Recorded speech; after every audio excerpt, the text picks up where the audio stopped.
এই যে ঠাকুরনগর এই যে মতুয়া মহাসংঘ তৈরি সেটা করেছিলেন আমার ঠাকুরদা প্রমথরঞ্জন ঠাকুর, পিয়ার ঠাকুর। উনি ব্যারিস্টার ছিলেন, উনি এমপি ছিলেন, উনি মিনিস্টার ছিলেন।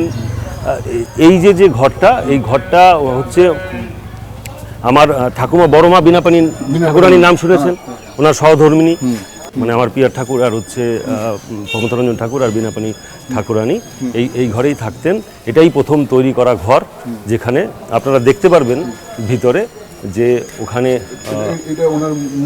হ্যাঁ ওই এদিকে দেখতে পাবেন যে বড়মার আছে, মূর্তি রয়েছে, এবং এখানেই এটাই হচ্ছে আদি যে ঘর পিয়ার ঠাকুরের। হচ্ছে বড়মা। এখানে আমাদের যশস্বী প্রধানমন্ত্রী নরেন্দ্র মোদীজি 2019 সালে বড়মার সাথে দেখা করেছিলেন, এখানে এসেছিলেন। হ্যাঁ, এখানেই এসেছিলেন, এই ঘরেই এসেছিলেন, দেখা করেছিলেন। তো পিয়ার ঠাকুরের যে লড়াইটা ছিল উদ্বাস্তুদের নিয়ে লড়াই, যারা উনি গুরুচাঁদ ঠাকুর আদেশ দিয়েছিলেন যে এটা ধর্মের ভিত্তিতে এই দেশটা ভাগ হবে একসময়, বুঝেছিলেন, অনেক আগে বুঝেছিলেন যে মানুষগুলো কোথায় যাবে। তার জন্য মতুয়া মহাসংঘ সেই তৈরি করেছিলেন 1931-এ লবণচড়াতে, মানে এখন যেটা বাংলাদেশের আপনার খুলনা জেলার লবণচড়াতে। তখন বলেছিলেন মতুয়া মহাসংঘ ধর্মীয় সংগঠন, আমাদের যে মতুয়া মহাসংঘ এটা ধর্মীয় সংগঠন। সেই ধর্মীয় সংগঠন কেন? কারণ কি, কোথায় যাবে তারা?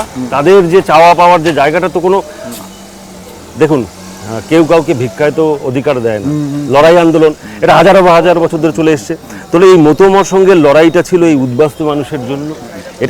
এটা আজকে না, এই লড়াইটা অনেক আগে থেকে, যে এই দেশভাগের আগে থেকে, যখন থেকে আলোড়ন তৈরি হয়েছে, সেই লড়াইটা প্রথমে পিয়ার ঠাকুর করেছিলেন।